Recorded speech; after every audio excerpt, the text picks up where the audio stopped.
Čo je krst? Krst je prvou sviatosťou. Je bránou ku kresťanskému životu. V krste sa človek pripodobňuje Kristovi, stáva sa mu podobným. To neznamená, že zmení pri krste svoj vzhľad. Nie. Pri krste dostaneme účasť na Kristovej smrti a zmrtvých vstaní. Znie to trochu mysticky a aj to naozaj je mystické a znamená to následovné. V krste sa ponoríme do vody, ale bude to voda vyliata na našu hlavu. Reprezentuje to smrť. Keď sa z vody vynoríme, symbolizuje to zmrtvých vstanie.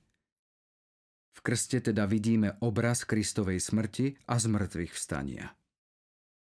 Ale toto všetko nie sú len symboly. Predstavujú skutočnosť, ktorá sa v nás naozaj deje. Pretože pri krste Boh naozaj pôsobí v našej duši. Zomiera starý hriešny človek a k životu povstáva nové stvorenie. Pod pojmom starý hriešny človek chápeme človeka v stave dedičného hriechu. Ale čo je to dedičný hriech?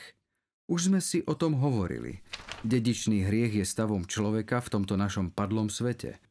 Keď sa narodíme, nie sme automaticky schopní žiť v priateľstve s Bohom. Sme sebeckí a orientovaní na seba. Nepadne nám zaťažko ležať si na gauči a nechať sa obsluhovať. Pre dobro sa musíme namáhať a aj sa v ňom cvičiť. Tento stav, pri ktorom nám chýba posvedzujúca milosť, nazývame dedičným hriechom.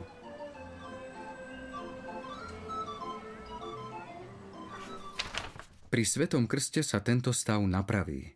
Dostávame posvedzujúcu milosť a vďaka nej sme schopní začať život nového stvorenia a nasledovať Krista. Je veľká škoda, že mnohí kresťania zjavne zabudli na to, že pri Svetom krste boli povolaní k novému životu s Kristom. Obrad krstu obsahuje aj iné znaky nového života. Dostávame napríklad nové meno. Aj dospelý človek si môže pri krste zvoliť nové krstné meno. Meno je tiež symbolom toho, že začíname nový život. Týmto menom nás volá Boh ako svoje dieťa. Pri krste človek dostáva aj nové rúcho, celkom biele. Predstavuje krstnú milosť. Sme povolaní k životu v čistote a máme sa snažiť svoje krstné rúcho nepoškvrniť. A nakoniec dostávame aj krstnú sviecu. Jej svetlo je symbolom milosti, ktorú sme dostali v tejto sviatosti. Vďaka jej svetlu nachádzame cestu, ktorá nás povedie k Bohu. Aby sme si to zhrnuli. Krst je začiatkom nového života milosti, života, v ktorom sme povolaní nasledovať Krista.